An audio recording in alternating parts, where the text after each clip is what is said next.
right. After all these years, you finally decided to hang it up and now go into the coaching ranks. How did this whole situation come about for you?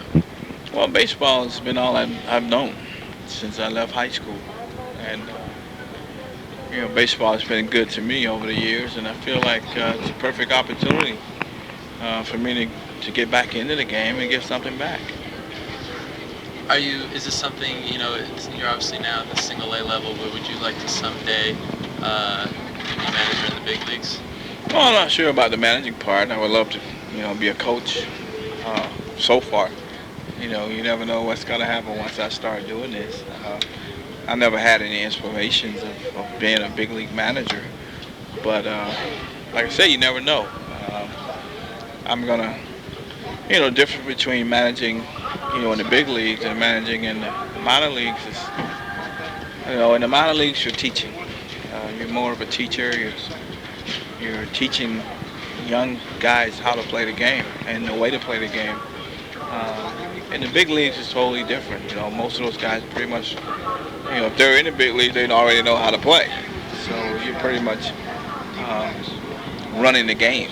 You're managing the game, and that's what managing is. So, like I say, you'll never know. I mean, I might enjoy doing what I'm doing this year, but time will tell, and I'm gonna enjoy teaching while I'm doing this.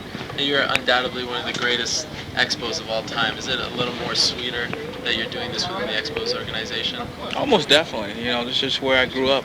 This is where my roots are. And to be able to get an opportunity to come and manage in the organization that I started with and I played the most years with is special as well.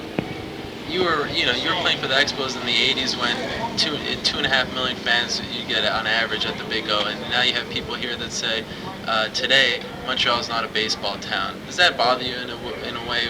Being around in the glory years when the team was so good, and now to see the situation what it's become today. Oh, it bothers me because I know it's a baseball town because I was there when like you said, the 2.5 million a year. Unfortunately. 2 or 3 different owners, and now you have Major League Baseball owns it. And Montreal had been able to do the things they would like to do with their ball clubs over the past few years. And as a fan, it's tough, to go to the park when you don't know who's going to be there from one year to the next, or if they're going to try to contend, or they're just going to start unloading their good players.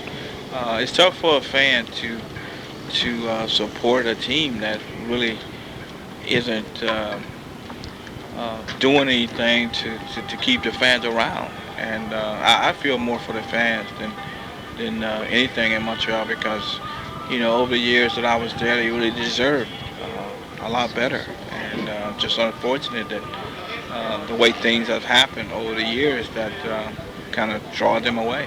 I know that players don't like to get into the politics side of things, but do you see today any way that baseball can survive in Montreal?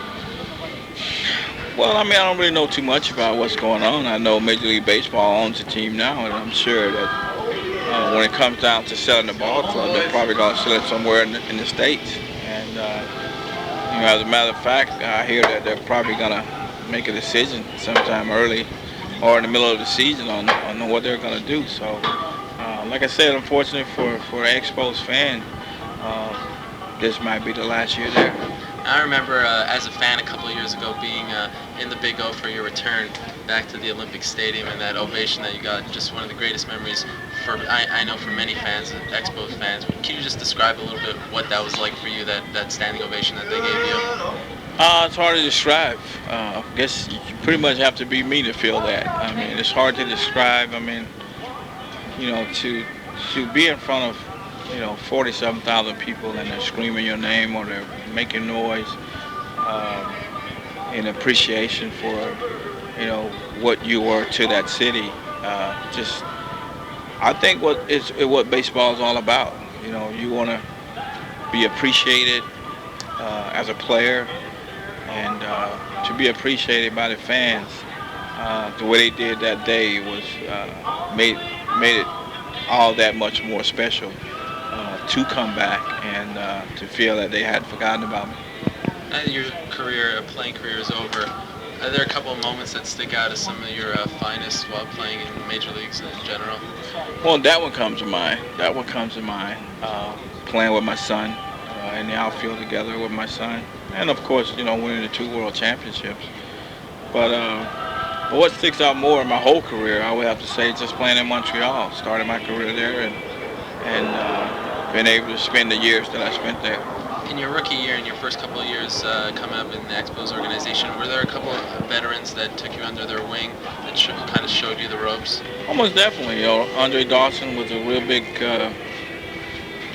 part of my career. Mostly the guys from Florida, we call the Florida Connection, myself, Dawson, and Warren Cromartie. Ellis Valentine was when I was there when I first got there. Gary Carter, amongst others. But when I got there, they welcomed me there from day one, and I think just being able to step in and feel wanted right away. Because a lot of times rookies, they have to go through the growing pains, but they made me feel like I had been there for a while when I first got there. Do you like the way that baseball has evolved from when you have played, the contracts and all the other stuff that goes on in the game? You hear a lot of veterans say that it's a different game than when they played. Would you agree with that? Oh, I think it's different. I think the money plays a real big role. I think guys nowadays, pretty much play for themselves because they know if they put up the stats, they're going to get paid. And, I don't think you see where guys are giving themselves up to get a base runner over from second to third, bunting in situations that help the team. Not to say everybody does it, but, I think it's become an individual game more so than it was in the past. As a final question, it's a two-parter. In 4 years, do you look forward to perhaps getting an invitation into Cooperstown? And if so, would you go in as an Expo? I know with Gary Carter there was a little bit of a controversy with that. Where would you lean if that opportunity came up? It would definitely be Montreal. I spent most of my career there, and I think when you mention my name, I think the first name comes up as far as the team you play with will be Montreal, and I would feel like if I were to be inducted, it would be in an Expo hat. Well, I think I speak for many Montrealers out there. We just want to thank you for all your great years and continued success after your playing career now as a manager. All right, thanks a lot. Thank you very much.